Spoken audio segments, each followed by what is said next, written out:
Apéro spécial virage à l'ouest. L'ouest. La conférence ouest. Exactement, la magnifique conférence ouest dans laquelle on va devoir s'installer tranquillou. Pour celles et ceux qui n'ont pas checké, vous pouvez aller regarder tout de suite la vidéo spéciale conférence Est.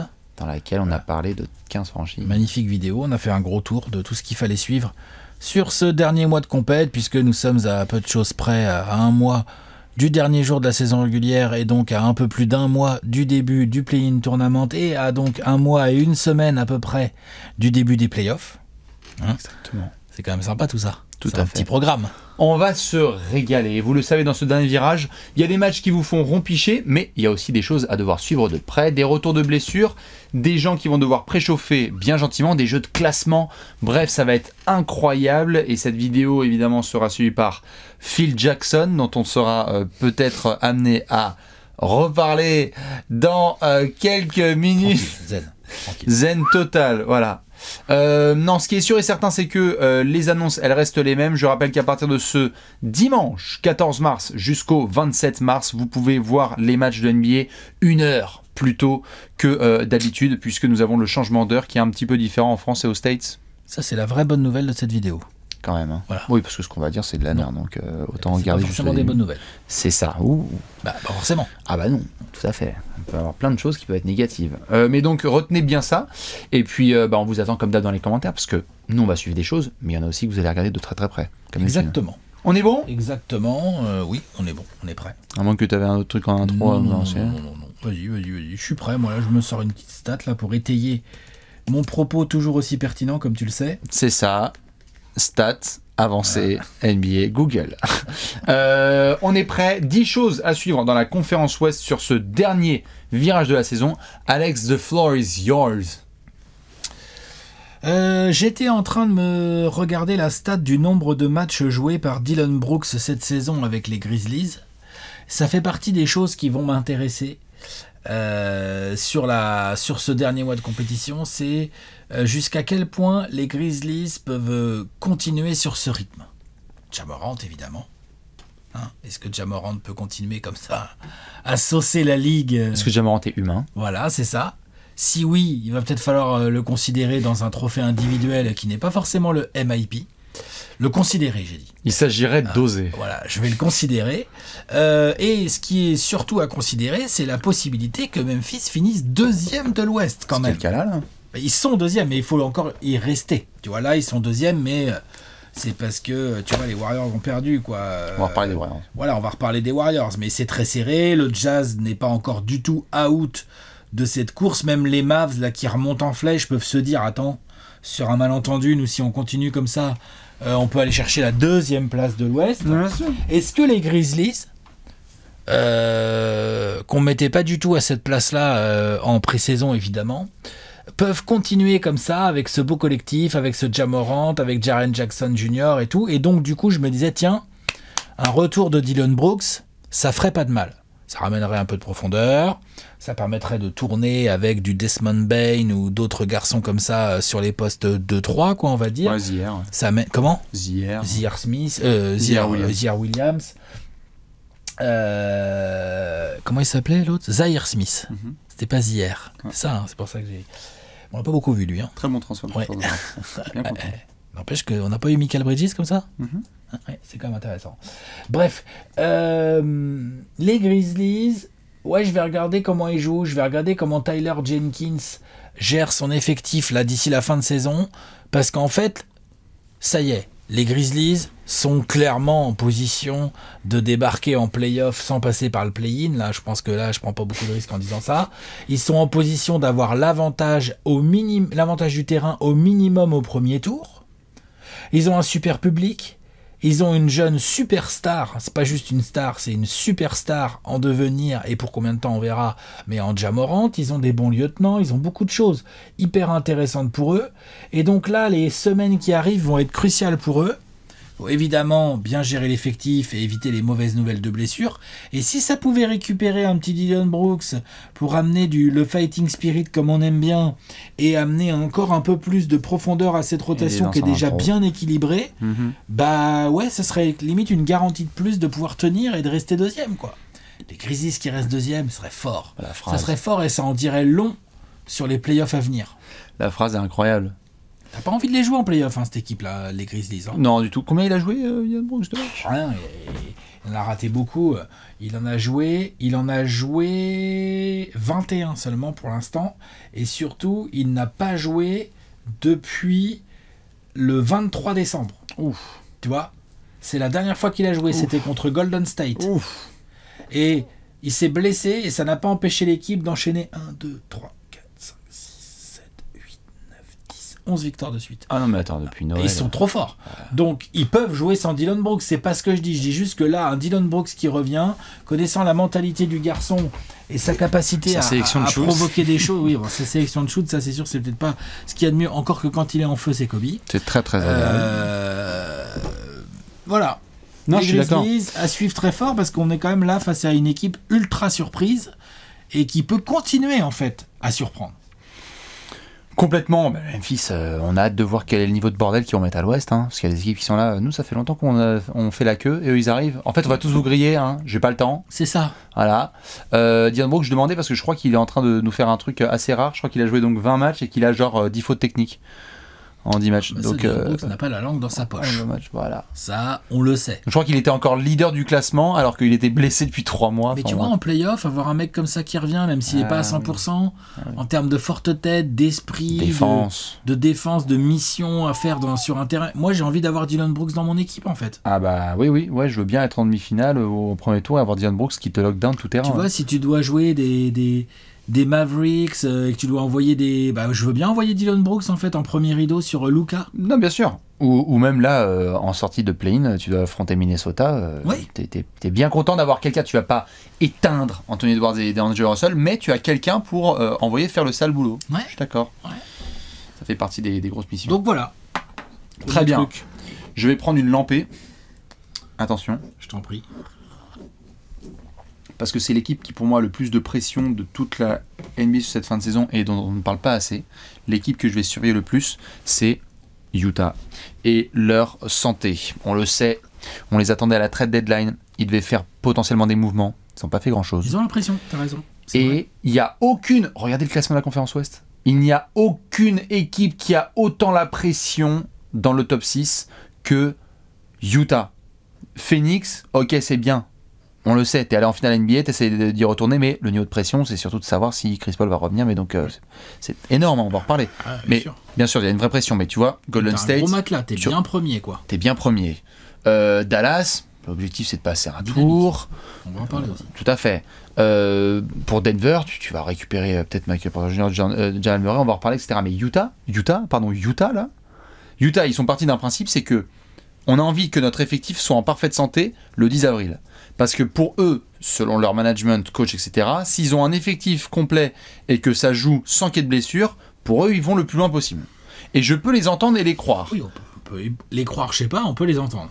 On peut les entendre. Et moi, quelque part, s'ils sont en pleine santé, je croirais en leur capacité à vraiment chambouler le classement de la conférence Ouest, en tout cas en play-off. C'est-à-dire faire 2-3 upsets, je serais pas étonné. Mais attention, personne ne joue autant en termes de pression, parce que Utah, là, si ça fait nimp sur la fin de saison, une blessure, une grosse blessure, ou justement les playoffs où tu arrives un petit peu en tirant la langue, et que tu te fais sortir, Utah, ça explose. Alors, je veux bien qu'on continue à dire patience, mais il n'y a aucune équipe qui a autant la pression du résultat, là. Tu ne peux pas te permettre, de faire un premier tour, là, où on va parler d'un problème slovène, comme on dit dans le jargon. Possiblement, mais Possiblement, c'est pas sûr, tout à fait. Ça peut être un problème serbe. Tout à fait, ça peut être un problème serbe, exactement. Ça peut, Tout à fait, et... C'est pas, je sais pas quel est le problème que tu as envie de choisir. Ah, j'ai pas envie d'un problème serbe. Voilà. J'ai pas envie d'un problème serbe. Est-ce que t'as vraiment envie d'un problème slovène ? Je dis pas que j'ai envie, mais je préfère avoir un problème slovène que serbe aujourd'hui. C'est quand même des soucis, tout ouais, ça. Bien sûr, bien sûr. Il y a quand même un souci balkanique. Mais c'est un très très gros problème à l'Est, ouais.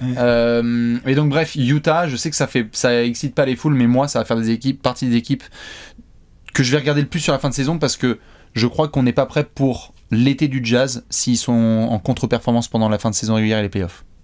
Je pense vraiment, vous me dites les fans de Utah, mais je pense qu'ils dorment pas tout à fait sereinement en ce moment, les fans du Jazz. Il y a une bonne dynamique là, Ils ont retrouvé Donovan Mitchell, Rudy Gobert, ils ont fait 8 victoires en 10 matchs. C'est sûr, t'es pas serein. Mais t'es pas serein du tout. Et alors Utah qui finit 4-5e et qui se fait sortir au deuxième tour, je suis désolé, ce groupe il continue pas. No way, no fucking way. Impossible. Non, c'est possible, tu peux d'accord. Utah, à suivre. Je t'en prie. À surveiller, alors clairement là, vu que ça a été annoncé en plus, du coup maintenant j'attends. Retour de Jamal Murray et ou de Michael Porter Jr. Allez. Là, ça a été annoncé, on nous a dit oui, ça va revenir. On nous balance des vidéos, on voit Jamal Murray qui gambade, qui met des jumpers et tout. Ça a l'air d'aller, quoi. Enfin, voilà, en même temps, il joue pas depuis un an, ou presque. Pas un an, mais pas loin. Donc, voilà, il a fait les choses comme il fallait et tout. C'est même pas une question de je suis pas particulièrement fan des Nuggets. C'est une équipe que j'aime bien voir évoluer, jouer cette saison et les saisons précédentes et tout.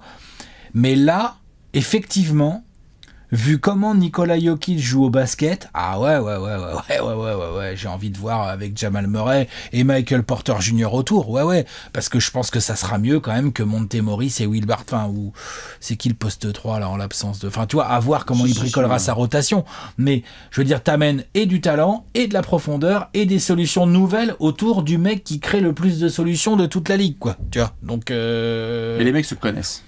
Les mecs se connaissent, ils ont déjà fait comme ça.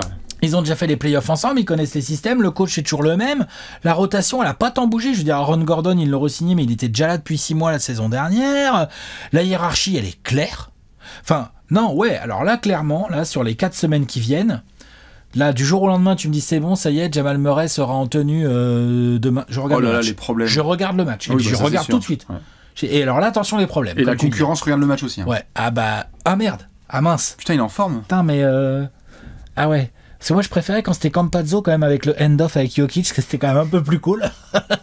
Ouais, non, c'est ça le délire. Non. Il a changé Bones Island. Denver, ça peut être un délire. Oui, c'est ça, parce qu'il est pas mauvais le petit Bones Island. Mais non, mais bon, t'es content d'avoir en sortie de banc. Exactement, mais bien sûr. Non, mais voilà. Donc, non.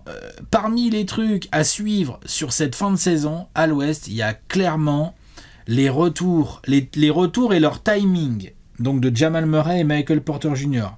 Pourquoi je parle de timing ? Parce que entre les gros problèmes de dos de Michael Porter Jr. et les ligaments de Jamal Murray, plus vite ils reviennent et plus vite ils commencent un peu à jouer, à trottiner, à prendre du rythme, le mieux c'est pour la suite. Parce que Denver n'est pas une équipe qui joue comme ça pour gagner des matchs de régulière. C'est une équipe qui a des objectifs en play-off. C'est une équipe qui a en son sein un franchise player qui est, franchement, aujourd'hui... Si tu fais un top 5 des meilleurs joueurs NBA,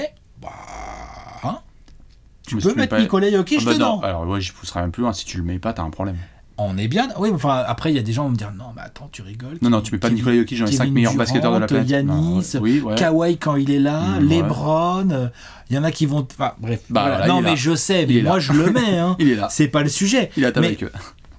Non, mais je le mets évidemment, mais. Enfin, tu vois, tout à l'heure dans la vidéo de l'Est, on en parlait, je parlais du gros problème serbe et tout. Pour moi, ce que fait Nikola Jokic cette saison et le rythme qu'il arrive à garder de match en match et comment il répond à tout type de défense, comment il a progressé en défense, comment il fait vivre une équipe où il y a quand même des joueurs d'un niveau quand même plafonné quoi, autour de lui. Quoi. Le truc qu'il arrive à faire, c'est lourd, c'est très très lourd, c'est extraordinaire.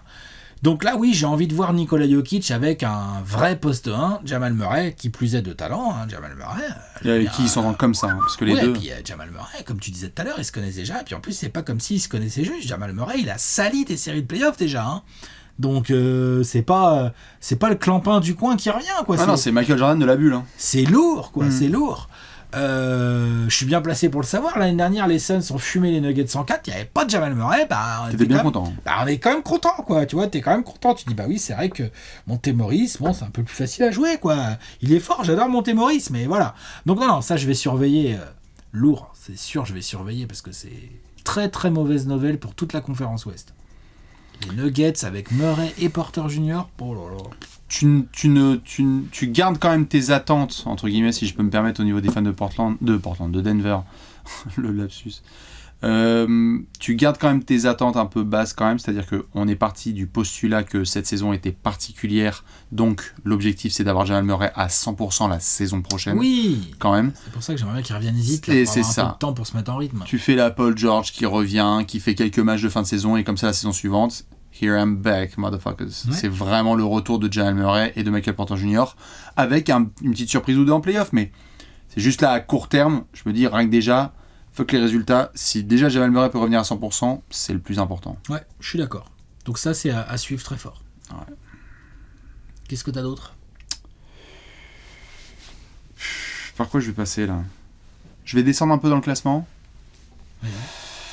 Je prends un énorme plaisir à regarder en ce moment Shai Gilgeous-Alexander, qui joue à un niveau individuel. Sérieux. Bon là là là là. Ouais, et encore sérieux, c'est... Il est beaucoup trop fort. Il est beaucoup trop malin. Ça se voit là. Là, il n'y a même pas besoin d'essayer de savoir si c'est une question de goût, de préférence ou de style de jeu. Il a ajouté de la patience, parce qu'il était déjà extrêmement technique, mais il a ajouté le petit jeu à mi-distance, de la patience. Il est trop fort. Et il sait quand appuyer sur l'accélérateur, quand prendre un match à son compte et quand laisser les copains faire leur travail. Très bien. Juste, on en a parlé dans les 30 prévus en 30 jours. On en a reparlé l'année dernière, donc j'en parle maintenant et on en reparlera dans les 30 prévus en 30 jours. Combien de temps Shai Gilgeous-Alexander va continuer à faire des dingueries dans des équipes qui tankent et qui font de la merde? J'aime bien ce qui se passe à OKC sous certains aspects, mais à un moment, faut arrêter de se foutre de la gueule. Là, on vient de le dire, c'était pour quelle équipe qu'on a dit qu'il fallait que tu gagnes, que tu développes dans la gagne? Je sais plus, c'était dans la vidéo précédente. Ouais, bah le Magic, les Le Magic, les Pistons, etc. Ouais. Il faut aussi, il a eu le droit à une année avec Chris Paul, c'était très bien, et Dennis Schroeder, il faut vraiment qu'on se penche bientôt sur le hashtag il faut sauver le soldat Shai Gilgeous-Alexander, quoi. Un mec aussi fort, aussi jeune, qui est dans des équipes aussi mauvaises, attention. Bah, faut dire qu'en plus, il tank ouvertement. Et c'est ouvertement. Ça laisse des joueurs sur le côté. Bon, après, parce qu'il y a quand même Josh Giddey qui fait une belle saison de rookie. Tout à fait, mais très très belle saison. Bien sûr, mais là, il y a des soucis de santé qui fait qu'on va pas le revoir avant quelques temps et ça fait bien chier. Il y a aussi qui a des problèmes de blessure. Qui a des problèmes de blessure. Parce que sinon, c'est une triplette externe intéressante. Hein. C'est intéressant. Après, ils ont pas trop de raquettes, par contre. Fine. C'est un peu compliqué. Ouais. Tout à fait. Mais je pense que tu es bien placé pour savoir que des jeunes qui font des dingueries en tout début de carrière, si tu leur mets pas au niveau du management la voie pour vraiment se développer, ça finit par être des mecs vraiment frustrés et qui se barrent. Bien sûr. Quand vous vous êtes retrouvé dans un virage avec Devin Booker, que lui il commençait à nous mettre des 70 pions, qui commençait à mettre des tollés de tous les sens, et que c'était sûr, dans les coulisses de la NBA, on se disait putain, le mec est trop fort. Il faut vraiment bien l'entourer. Il a bien été entouré. On a pris Michael Bridges. Comment ? On a pris Michael Bridges. Et évidemment, et toutes les décisions qui ont tourné autour, hein, c'est-à-dire les choix qu'il y a eu sur Ricky Rubio, Aaron Baines, etc. Il faut que le Thunder arrête de collectionner les pics et commence un peu à faire rentrer du gros, quoi. Avec tous les pics qu'il a là, faut aller pêcher à l'intérieur là. Ça me saoule. Et en fait, là, complètement. Et en fait, on parle beaucoup aujourd'hui des Suns actuels parce qu'il y a Chris Paul, DeAndre Ayton, etc. Mais il y a un moment où vous êtes passé aussi par le cap Aaron Baines, Kelly Oubre, Ricky Rubio, qui était un petit cap. Un petit. Des joueurs en fait. Voilà, un petit. Pas juste des jeunes. On investit et on essaie de voir. Là, c'est la dernière fois que je veux voir Shai Gilgeous-Alexander dans ce line-up là. Avec que des. Et commencez pas à me sortir des Derek Favors et compagnie parce que ça va 2 secondes. Ce mec est trop fort. Il y a Isaiah Roby quand même. Arrêtez. Ce mec est trop fort. Entourez-le vraiment. Parce que sinon, là, Sam Presti, on va commencer à arrêter les mêmes de Sam Presti encore masterclass. Non. C'est de la merde. Voilà, c'était juste ma gueule. Faut gagner. Ok, d'accord, très bien, parfait. Ah, ça me saoule. Sauver le soldat Shai. Ouais. Jalen Green. Oh là là. Pas moi, dis donc. Le début de mois de mars de Jalen Green, ça me plaît, ça. C'est pas Clément. Il est là, notre numéro 2 de draft. Ah. Sérieux, c'est bien.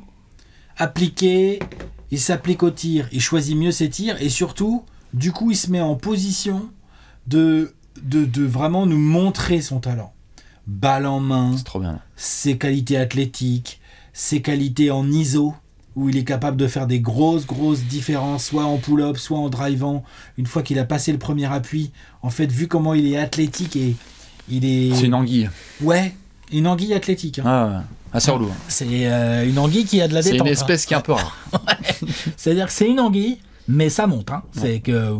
Non, très sérieux. Et là, vraiment, de la bonne séparation pour créer son jump shot dans des bonnes conditions. Il choisit mieux ses adversaires. On lui laisse plus d'espace. Non, j'aime bien le mois de mars, là, le début de mois de mars de Jalen Green. Alors lui, clairement, c'est une bonne raison de cliquer sur les matchs des Rockets. Il n'y en a pas 150 000 autres, on va pas se mentir. Mais là, ça, c'en est une. Parce qu'en fait, on a devant nous un vrai numéro 2 de draft avec le vrai talent d'un numéro 2 de draft. Et sur ce genre de fin de saison, on l'a dit pour d'autres joueurs et tout, ouais, il peut se développer un peu et commencer à prendre de la confiance, commencer aussi à faire taire certaines critiques. Enfin voilà, on a lu des trucs genre, oui, il est pas capable de mettre un dunk au slam dunk contest. Quel est le rapport en fait avec des matchs de NBA? On l'a quand même lu, donc j'en parle, parce que c'est ridicule. On l'a quand même dit aussi. Moi, j'ai pas dit, moi. Ouais, bah. Ah non, moi, je ne tombe pas dans ce jeu-là, monsieur. Ouais, toi, t'as pas regardé de contest. Horrible. Ouais, voilà. C'est une horreur. Ah bah non, moi je regarde pas ces choses. Ouais. Bah, à un moment donné. Non, mais par contre, quoi qu'il arrive, je veux dire, c'est un jeune joueur, on a tendance à oublier qu'il a que 20 ans. Et que les attentes que tu places sur ce genre de joueur ne peuvent pas non plus être démesurées. Alors que par contre, le potentiel de Jalen Green, lui, est assez démesuré en fait. Et là, ça commence à se voir. Donc ça fait plaisir. Donc ça, je vais suivre très très fort. Ça fait partie de mes petites marottes de fin de saison. Ça, je vais checker les matchs de Houston. Et à chaque fois que Jalen Green il va commencer à être un peu chaud, je vais être là, pas mal. Tous les soirs, il y a un truc différent. Playmaking à Denver. Tiens, on essaye un petit peu. Ah, je crois que c'était juste un score. Non, attends. Il y a un bon handle. Ouais, et puis tiens, on va donner la balle aux copains. Donc, il s'est développé au playmaking, c'est pas mal. Et ils font pas la connerie Houston de vouloir trop faire tourner le ballon à d'autres garçons. Donc, vas-y, développe-toi. Puis ensuite, il va à Miami. Et alors là, shot creator, comme tu le dis. Alors là, création de shoot. Jalen Green, c'est déjà genre, wow. Tu vois déjà le niveau, tu te dis genre, attention, dans 3 ans. Tu fais, attends, dis c'est très très certain. Contre Milwaukee aussi, contre Memphis aussi, il y a eu du game où il a pu se faire plaisir. Salut Brandon Clark. Tous les soirs, il y a un truc nouveau, et ça, c'est fascinant, ouais, quand on a ça. Je suis bien content que Houston soit pas tombé dans de la merde de genre, ISO au poste Christian Wood. Non, franchement, là-dessus, c'est bien. Là-dessus, c'est bien, et ils ont raison. Et il faut miser sur ce jeune joueur. Et cette fin de saison, alors il n'y a pas beaucoup de choses à jouer pour Houston. Limite, il faudrait pas trop gagner de match pour avoir le meilleur pick possible et tout. Je sais pas où ils en sont avec leur pick parce que comme ils en ont fourgué avec James Harden, mais qu'ils en ont fourgué avec. C'est pas avec Westbrook qu'ils en ont fourgué. Si, mais là ils sont après tranquilles. Ils en ont récupéré là parce qu'ils ont avec James Harden. Ouais, ils veulent juste vérifier comment ça se passe pour les Nets. Voilà, oui, tu m'étonnes. Donc non, franchement. Très intéressant à suivre. Jalen Green, la fin de saison. Je suis d'accord. Je reste dans le même état, le Texas.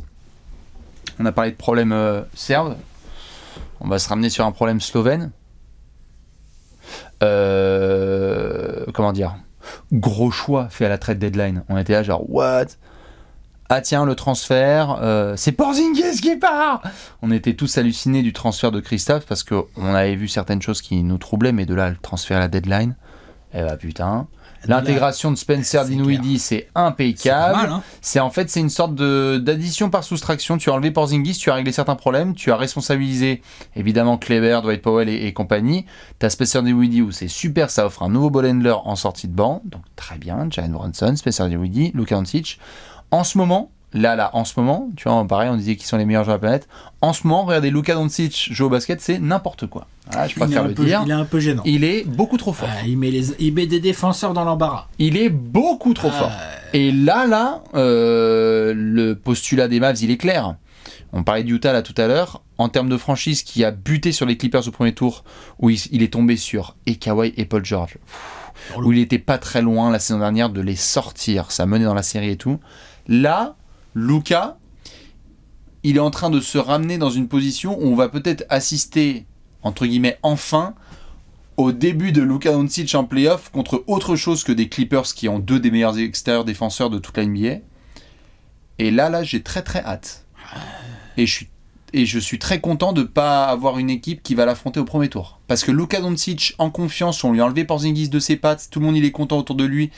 Les Mavs ont l'air de vraiment bien s'entendre avec Jason Kidd. Finney Smith, Kleber. Ça, c'est vrai que tu as raison de parler de Jason Kidd. Il a réussi à... Le buy-in du discours, il est incroyable. Ouais, ça c'est vrai. Hein. Ouais. Je pense que Jason Kidd, à ce niveau-là, je pense que ça doit être un bon entraîneur. Il les a. Ouais. Et ils sont genre... Et en plus, Jason Kidd, il avait son petit côté fighting spirit, mais quand il jouait. Tu vois. Ah oui, à mon avis, ça va pas être que des félicitations dans le vestiaire. Voilà, c'est ça. Défoncer ce soir. Ouais. Et Lucas, je pense qu'il est bien content, ça se voit, il joue trop bien. Et lui, on parlait de courbes d'équipe qui font bien, hein. Et ça défend super bien. Et on parlait de courbes d'équipe qui faisaient comme ça. Et Lucas, il a fait une demi-saison, on a fait il est pas dans le classement du MVP. J'ai pas envie de le mettre dans ce classement parce que Dallas part de trop loin. Mais alors lui au niveau individuel, oh là là là là c'est ça. Non, c'est ça là. Donc la fin de saison de Luka Doncic, attention à ce genre de truc. On a déjà vu LeBron plus jeune qui avait fait des débuts de playoff où il a fait toute la ville sur mon dos, on y va et on va upset la plupart des gens. Il est capable, Luka. Ouais. Il est capable. Bien sûr qu'il est capable. Donc, si t'es le Jazz là, et que tu finis 4ème et que tu dois jouer, même avec l'avantage du terrain, tu dois jouer les Mavs de ce Luka Doncic là, c'est comment que tu fais là? Tu envoies Royce O'Neal et Bogdan Bogdanovic dessus là? Bouya. Mitchell? Ouais. Conley? Quand ça switch, attention. Problème en vue, hein? Ouais. D'ailleurs, là, tout récemment, il y en a eu un, là, Mavs Jazz. Mavs Jazz, et c'est gagné, donc non, c'est... Attention à Luka. Gros problème, slovène. Ah oui. Je t'en prie. Le retour de Draymond Green. Parce que les Warriors... Là, les Warriors, là... Tu crois qu'il est valuable ou pas? Alors ça, on savait qu'il était valuable. Je suis d'accord, faut en parler plus. Je suis d'accord, faut en parler plus. Il est très très valuable. Mais en plus, il y a le côté défensif. Mais il est tellement valuable en attaque aussi, on n'en parle pas souvent. Marche tellement mieux l'attaque des Warriors quand Draymond Green est vraiment là, déjà, et en forme. En plus, le retour de Klay Thompson, comme prévu, prend du temps. Ouais. Ah, mais c'est vrai. C'est pas le Klay d'avant, quoi. Là, il a fait 1 ou 2 matchs très corrects, mais sinon, dans l'ensemble, tu sens que il faut trouver le rythme, il faut trouver les spots, les catchs, les shoots, la défense. Enfin, il y a plein de petites choses comme ça. Ensuite, les Warriors ont un processus en cours de formation de jeunes. Hein. On voit des très bonnes choses de la part de Kuminga, on voit des bonnes choses de Moses Moody. Enfin, tu vois, on voit plein de bonnes choses. Même Jordan Poole a fait beaucoup de progrès. C'est encore un jeune joueur, tu vois, Jordan Poole et tout machin, mais là, un seul être vous manque et c'est la dégringolade, hein, parce que là, ils ont perdu 8 de leurs 10 derniers matchs, je crois. Ouais, 5 de suite, là. Ils se sont fait donc dépasser, j'en parlais juste avant, ils se sont fait dépasser par Memphis au classement, ça reste très serré. Et tu te retrouves dans une situation où ces Warriors, qui sont dans une saison régulière magnifique, qui ont bien attaqué et qui ont bien défendu quasiment toute la saison et tout, mais s'ils sont que 3e, entre guillemets, et que tu dois te taper les Nuggets de Jamal Murray, Michael Porter Jr. et Niko Jokic, il y a moyen d'avoir des regrets à la fin. Hein. C'est vrai, hein? Complètement. Donc, ça, je vais grave surveiller. Pour moi, les Warriors n'ont d'autre choix que, évidemment, dès le retour de Draymond, il faut se remettre à gagner, et ils ont d'autre choix que de récupérer et garder leur 2e place. Bilan négatif des Warriors en l'absence de Draymond. Je crois qu'ils sont à 15 victoires pour 16 défaites. Ouais, et alors le bilan des Warriors quand il est là, et Bulls 96. Ah non, c'est ça là. Il est trop fort, trop important, trop tout du j'allais dire du début à la fin du match, avant le match et même après. Le mec est trop important. Donc là, on attend clairement son retour, je suis d'accord. Ils ont toujours la première défense en rating défensif global sur la saison. Par contre, ils sont sortis du top 10 des attaques. Sortis du top 10 des attaques. C'est dire à quel point Draymond Green fluidifie le délire. Bon, il y a aussi le slump de Curry, mais le slump de Curry, il peut être dû aussi un peu à du Draymond Green. Enfin, voilà, il te faut Draymond Green pour que cette équipe fonctionne. Le retour de James Wiseman. Ça peut aider, mais j'attends surtout celui de Draymond Green. Quand même. J'en passe juste une pour lui. Oui, non, mais bien sûr. Mais en termes d'élan, de dynamique, de ce que tu veux et tout, il te faut un Draymond Green et en forme. Donc là, c'est annoncé pour mi-mars, là, donc on va surveiller ça de très près. Sous 7 à 10 jours. No disrespect envers nos amis Minnesota, hein, mais tes Golden State, tu préfères jouer Jokic et les Nuggets ou Karl Anthony Towns et les Wolves? Ah bah, y a pas photo. I'm just saying. Bah, bien sûr, c'est évident. T'as pas envie de lâcher des plumes dans le round. Ah, puis dans le cas où tu passes, t'as l'avantage du terrain à ta demi-finale de conf et tout. Enfin, tu vois, genre, non. Il faut qu'ils retrouvent de la dynamique pour essayer d'avoir quand même cette 2e place qu'ils ont eu quand même quasiment toute la saison. Surtout si en effet tu te diriges, en tout cas en l'état tout droit, vers une potentielle demi-finale Memphis Golden State. Par exemple. faut que Draymond il soit à 100%. Ouais, et puis il faut que t'es bien content d'avoir l'avantage du terrain, je pense, dans ce genre de délire. Ah ouais, je suis d'accord. Tu vois, voilà. Sacré Draymond. Faut revenir fort. J'en cale juste une petite pour mon ami Greg Popovich, avec nos amis les Spurs. Alors évidemment, hein, vous le savez, les Spurs, c'est un peu loin là du play-in. Hein. On va pas non plus, tu vois, se battre. Ça va être compliqué. Il y a même Portland qui est devant, enfin tu vois. Puis je reparlerai des Pels et des Lakers après. Donc il n'y a pas grand chose à jouer. On va quand même regarder niveau Spurs ce qui se passe avec Dejounte Murray, avec Josh Primo, avec Jakob Poeltl, etc. C'est super, pas de problème. Mais on a ce record qui devrait tomber là, évidemment, pour Greg Popovich. Une victoire, il manque. Une victoire sur les 20 derniers matchs, normalement, ça devrait le faire. Ce n'est pas le cas. Non, en fait, c'est juste profitons. Parce qu'on peut aussi, quand on est pris par la folie du dernier virage de la saison régulière, on se retrouve vite dans les bêtises de classement et de play-in tournament. Et on oublie que Popovich, c'est peut-être la dernière. Je suis d'accord. Et c'est peut-être le dernier mois en carrière de Greg Popovich. Si ça se trouve, non. Et si ça se trouve, oui. Il n'y a plus USA Basketball. Il est sous contrat, certes. Il est capable, lui, de nous faire une Team Duncan. C'est-à-dire la saison est finie, il nous dit rien, puis pendant l'été, il nous fait bon, c'était fini, je prends ma retraite. Oui, complètement. Ah ouais, bien sûr. C'est pour ça que je dis. Partir sans prévenir, là. Et c'est pour ça que d'expérience, notamment comme ça s'était passé avec Tim Duncan, et j'avais écrit dessus, c'est n'attendons pas que quelqu'un s'en aille pour profiter justement de sa présence. On n'aura pas de warning, il n'y aura pas de The Players Tribune avec Greg Popovich. Il ne va pas nous dire je prends ma retraite dans un mois. Non. Donc là, pendant que c'est là, lorsqu'il va avoir son record, célébrons ce moment. Célébrons aussi de la carrière de Greg Popovich, ce qu'il a fait, parce que si ça se trouve dans un mois, eh ben on sera là en mode gros, c'est Bulls Celtics le premier tour. Et on va être là genre putain, la saison des Spurs est terminée. 3 semaines après, t'as Pop qui nous dit bah en fait j'ai terminé ma carrière en tant que coach, et on dit genre on n'a pas profité des derniers moments. Allons-y. Donc sur le prochain mois, je risque d'être en PLS, mais c'est la moindre des choses. À voir contre quelle équipe il va remporter son record. Il y a Toronto là qui va jouer là bientôt, donc c'est pas mal. Ou le Thunder. Merci. Cœur sur Pop. Je t'en prie, dernière. Une petite dernière pour la route. Allez. Le meilleur pour la fin, de Moi mon aussi. côté. Moi aussi. Oui, c'est certainement ce que je vais surveiller le plus dans toute la NBA d'ici la fin de saison. C'est le pouce de Chris Paul. Oh Pas le choix, hein. Bah non mais je sais, quand je dis c'est vraiment c'est Au frustrant. moment du All-Star Game, on le voyait et tout, on nous annonçait 3-4 matchs d'absence. Pourquoi il a joué Bim, ça je sais pas. Bim, 8 semaines. 8 semaines, moi j'étais là, j'ai vu la news, j'étais là, genre, pardon. Donc attends, 8 semaines, ça m'emmène, attends, on est mi-février, ça m'emmène pile poil au début des playoffs, quoi. Donc ça veut dire un retour où il aurait pas joué depuis 2 mois et bim, faut repartir en playoffs. Déjà ça, t'aimes pas. Déjà j'aimerais bien que ce soit que 6 semaines, que ça revienne là pour jouer 2-3 petits matchs de fin de régulière avant, idéalement. Ça, c'est le premier point. Parce que, bon, en son absence, les Suns ont un bon matelas d'avance. En plus, comme les Warriors sont en galère et que c'est Memphis qui gratte, finalement, les Suns restent à, je sais pas, au moins 7 ou 8 matchs d'avance sur la 2e place. Donc, à moins d'une énorme dégringolade, il y a moyen de tenir ça et de finir premier de l'Ouest. Et premier même de la Ligue. Vous avez même Cam Johnson qui joue comme Paul George. Il joue comme Chris Paul, Cam Johnson. Un CP peut en cacher un autre. 16 passes d'Est, là, je sais plus contre qui c'était. Peuvent gagner des Cam matchs. Johnson Cam Payne, pardon, excuse-moi. Moi, je vois Cam Johnson pour les Knicks. Cam Johnson, ouais, lui, il joue comme Paul George, tout à fait. Il met ou comme Paul Pierce, quoi. Il te met des bank shots au buzzer, là. Quelle phrase. Au calme.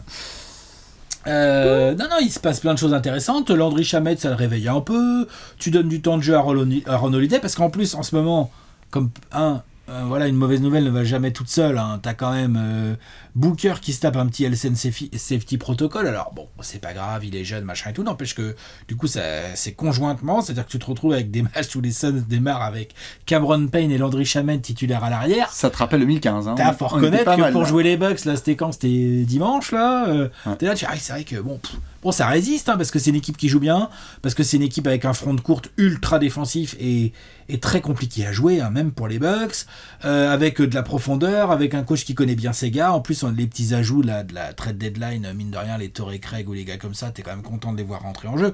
Les Suns sont pleins d'armes, mais là, clairement, je vais surveiller, parce que clairement, s'il y a bien un truc qui me foutrait le seum, c'est de pas avoir Chris Paul pour les playoffs. Ça, c'est sûr, ça fout le seum si t'es fan des Suns. Et même si t'es pas fan des Suns. Alors, si t'es fan des Nuggets ou des Warriors, je pense que t'es content. Mais Tu sais qu'il y en a qui se frottent les mains là. il y en a qui se frottent les mains, tu m'étonnes. Les Suns au complet, honnêtement. Non. Les Suns là au complet avec Chris Paul Rendez-vous en juin. qui est bien revenu de son pouce. Rendez-vous en juin. Voilà, Rendez-vous en envoyez, j'ai envie de dire, envoyez qui vous voulez. Envoyez et puis les on verra Bucks. bien. Envoyez Tu les vois, Bucks. envoyez quoi. Remake. On peut jouer n'importe qui, on a peur de personne. Alors que si t'as pas Chris Paul, et qu'en plus t'as un... Bon, Cam Johnson, ça va pas l'air d'être trop grave. Et puis Booker, je répète, Health and Safety Protocol, ça va revenir. Et il va avoir le temps de retrouver du rythme. Parce que c'est ça qui me fait chier, c'est que comme par hasard, là, tu te tapes des blessures au moment où ça fait chier, quoi. Au moment où il faut avoir de la dynamique pour rentrer en playoff, quoi. Donc, est-ce qu'on est sur une saison des Suns, tu sais, une pure régulière et puis une demi de conf de merde parce qu'il manquait des joueurs? Non. Le truc qui fout bien les boules, bah ouais, n'empêche que ça arrive en NBA, hein. Donc voilà, le pouce de Chris Paul, ouais, je te cache pas que ouais, je vais surveiller ça de près. Hein.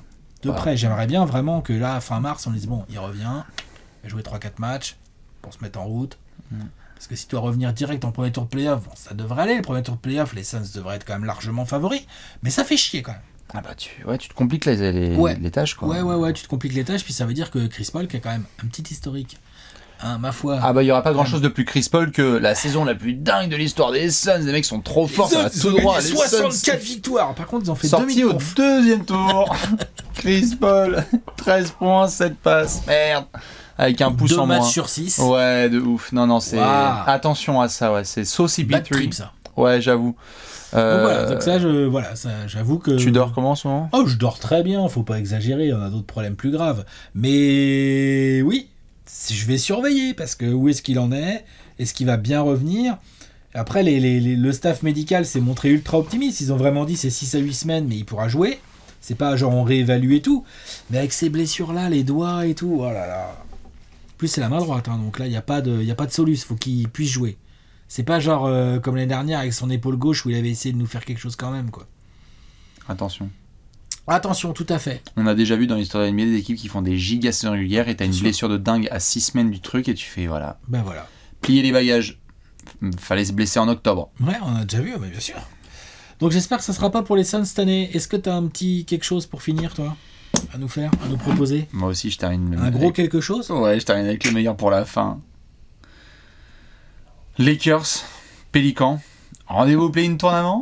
Allez, la fin de saison des Lakers et la fin de saison des Pels. Bon, alors là, on va en discuter tous les deux, Alex. Parce que d'un côté, on a... Je garde le meilleur pour la fin, du meilleur pour la fin. On va commencer par les Pels. On a fait un apéro complet. Super, là, en ce moment. Brandon Ingram, CJ McCollum, Herb Jones, toute la clique. Pas de problème. Il y a un apéro complet. Allez le voir. Il n'y a pas de souci. Zion va-t-il revenir? Zion est de retour à New Orleans, ça a été annoncé, on a quitté la rééducation importante. Tout à fait, donc il n'y a pas de problème, plom, tout va bien. La balade des gens heureux, comme on dit dans le jargon. Et donc on va voir, est-ce que Zion Williamson va rejouer, déjà là cette saison, jouer tout simplement. Est-ce qu'on va avoir des Pélicans qui continuent à monter en température? Est-ce que l'écart qui pour le moment reste quand même conséquent avec les Clippers? Les Clippers, ils ont quand même 5 matchs d'avance sur les Pélicans, donc les Clippers sont 8e, les Lakers 9e, etc.